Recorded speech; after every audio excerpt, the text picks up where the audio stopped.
Hello, I'm Grim Grindle and welcome to this video. Well, I've finally gotten Rare Replay, and by finally, I mean actually quite a long while ago, but now I'm going to finally start doing videos on it. And oh, what videos I'm going to make! As I like to get the most out of all experiences in life, I fully intend to make at least one video of every single game on Rare Replay. And I know what you're thinking, but Grim, what a radical and ambitious idea! And I know, of course it is, certainly, of course. I might even go as far as to make a video in Banjo-Kazooie Nuts and Bolts. Could you imagine that? But that is far down the path, as I'm going to begin like all good stories do, from the beginning. That is, of course, if you exclude all good stories that don't start in the beginning. Shout out to you in medias res lovers. I enjoyed Fight Club and the Odyssey very much, but I'm not Homer, and so let's go from the start. Which means we're beginning with a game that came out before Rare was even called Rare, none other than 1983's Jetpack, which is essentially an arcade-style game released for the ZX Spectrum and the VIC-20. And apparently the world of 1983 was rather impressed with the game. It even in fact won Game of the Year, though it should be noted that in 1983 Game of the Year was only for PC games, so Jetpack wasn't competing with anything in the arcade, which it almost certainly would have lost out to, as 1983 saw the release of both the Star Wars arcade game and also Mario Brothers.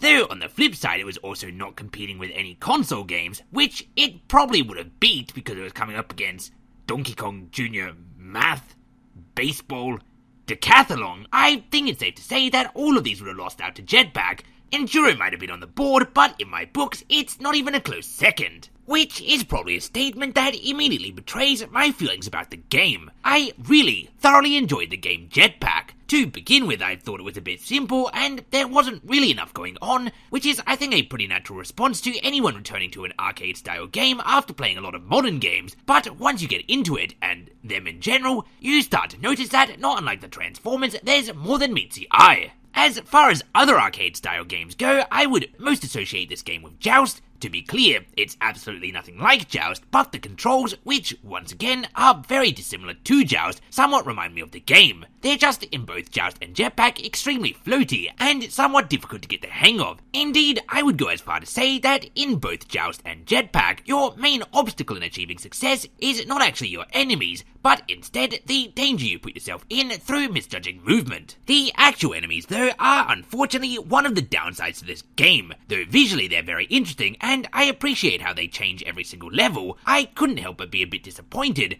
that their difficulty kind of goes forward and backwards a bit. They range from being laughably inept to being infuriatingly difficult, though while this range of difficulty is good, unfortunately it's actually not arranged in the way it should, going from easiest to hardest, but instead, it definitely feels like it's kind of randomly scattered about. Some levels will pit you against an alien opponent that will strip away your lives at an alarming rate, though the very next level, where assumedly it should be a more difficult opponent, instead will greet you with a total pushover. But Grim, you say, what exactly are the levels and how do you progress in this game? Well, it's actually a pretty big task and kinda goes above and beyond most arcade-style games.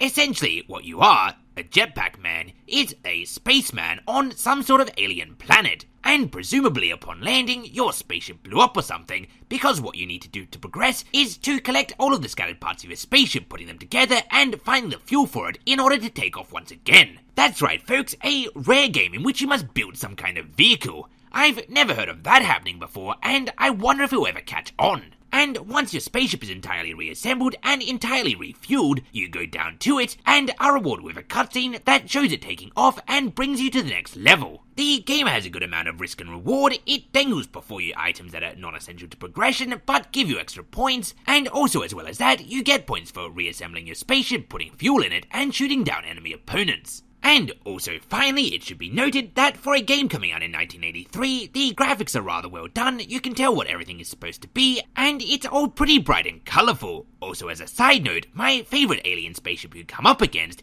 is this one here, which is totally a snowspeeder. I can't be the only one that thinks so, especially considering that the game came out only 3 years after Empire Strikes Back. And so there you have it. Jetpack as it appears on Rare Replay. If you've played it yourself, I would love to hear what you think about it, and I would also love to hear what your top score is. I bet I can beat it. And with all of that said and done, as always, thanks for watching, and until next time, I have been and still am Grim Grindle. If you would like to join me on social media, a link to my Twitter is in the description below, as well as a link to the Channel Grim and Grin Discord, the Echo Chamber.